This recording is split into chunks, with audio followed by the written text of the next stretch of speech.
नमस्कार दोस्तों, मंगलवार 12 मई 2020 के ऑडियो बुलेटिन में आपका स्वागत है।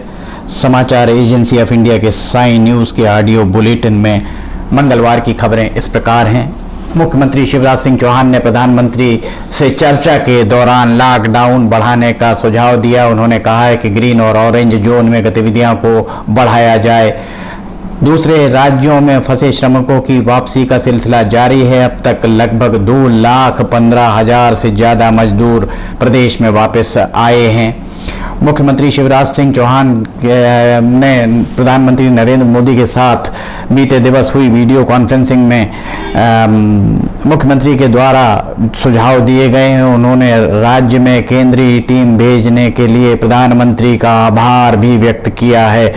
मुख्यमंत्री चौहान ने 17 मई को खत्म हो रहे तीसरे चरण के लॉकडाउन के बाद भी रेड जोन और कंटेनमेंट एरिया में सख्ती बरतने का सुझाव दिया है।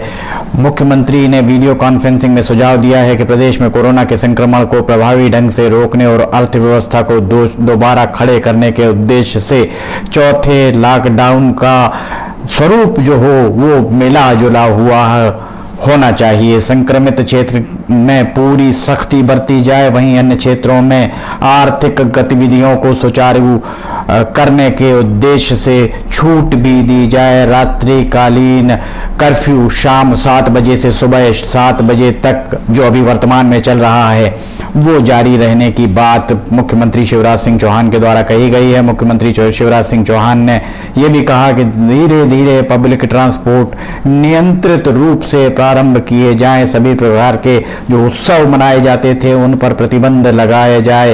इस बैठक में प्रधानमंत्री ने स्पष्ट रूप से कहा कि लॉकडाउन के संबंध में अब राज्य ही आगे आकर भूमिकाओं का निर्वहन करेंगे। कुछ सामान्य गाइडलाइंस को छोड़कर राज्य अपनी परिस्थिति के अनुरूप के कार्य कर सकेंगे। प्रधानमंत्री ने कहा है कि कोरोना को रोकने का एकमात्र तरीका जब तक वैक्सीन नहीं बन जाती है, इसका उपचार नहीं मिल जाता तब तक लॉकडाउन ही है। इसलिए लॉकडाउन को समाप्त नहीं किया जा सकता है। दूसरे प्रदेशों में फंसे श्रमिकों की वापसी का सिलसिला मध्य प्रदेश में जारी है। अब तक लगभग 2,15,000 श्रमिक मध्य प्रदेश में वापस आ चुके हैं। इसी बीच मंगलवार को एक विशेष श्रमिक ट्रेन फरीदाबाद से शाम 7:30 बजे के लगभग दमोह पहुंचेगी। इसमें लगभग 1400 मजदूर आएंगे। इससे पहले सोमवार को हरियाणा, मुंबई आदि स्थानों से लगभग 421 मजदूर मध्य प्रदेश पहुंचे हैं। महाराष्ट्र से चली एक विशेष ट्रेन से 400 से ज़्यादा श्रमिक ग्वालियर पहुंचे हैं। इन श्रमिकों के जो भी श्रमिक मध्य प्रदेश पहुंच रहे हैं उनके मेडिकल चेकअप के बाद यात्री बसों के जरिए इन्हें गंतव्य तक पहुंचाया जा रहा है। इसके साथ ही केरल के कासरगोद से एक श्रमिक ट्रेन सोमवार को विदिशा पहुंची। इसमें 16 जिलों के 484 मजदूर शामिल थे। रेलवे की सेवाएं आंशिक रूप से बहाल हो रही हैं। लगभग 15 जोड़ी रेल विभिन्न शहरों के लिए चलाई जाएंगी। इसमें से 3 ट्रेनों का स्टॉपेज भोपाल में भी रहेगा। रेल मंत्रालय ने कहा कि जिन स्थानों के लिए रेलगाड़ी चलना शुरू होंगी और जहां तक ये चलेंगी इनके बीच के रास्ते में जितने भी स्टॉपेज अर्थात ठहराव होंगे उन स्टेशनों पर आरक्षण के कम से कम काउंटर खोले जाएंगे। इन काउंटर में सिर्फ जिन लोगों को सुविधाएं मिल पाएंगी टिकट की, उसमें मरीज, दिव्यांगजन, जो फिजिकली हैंडीकैप्ड हैं, स्वतंत्रता संग्राम सेनानी, वर्तमान और पूर्व सांसद, विधायक, विधान परिषद के सदस्य और रेलवे कर्मचारियों को ही टिकट मिल पाएगा।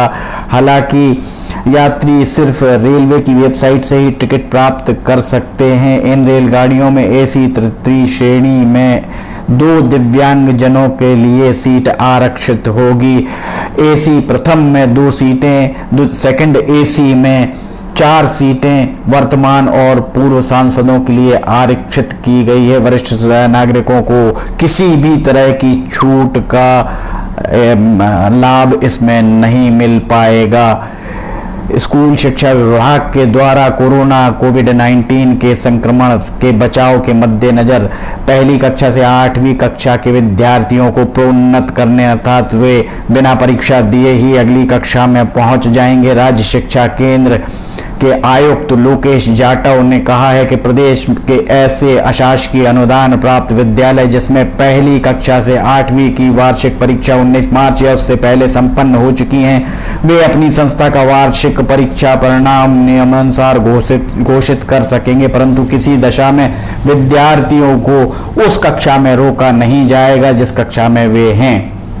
जिन विद्यालयों में वार्षिक परीक्षाएं नहीं हो सकी उसमें पढ़ने वाले विद्यार्थियों को शिक्षा के अधिकार कानून के प्रावधान के अनुरूप मासिक, अर्धवार्षिक और आंतरिक मूल्यांकन के आधार पर अगली कक्षा में प्रोन्नत किया जाएगा। प्रत्येक विद्यार्थी की मार्कशीट पर कोरोना संक्रमण बचाव के कारण प्रोन्नत की सील भी लगाई जाएगी। ये समाचार थे मंगलवार 12 मई 2020 के बुधवार को। एक बार फिर हम प्रदेश स्तर का बुलेटिन लेकर हाजिर होंगे, तब तक के लिए इजाजत दीजिए। नमस्कार।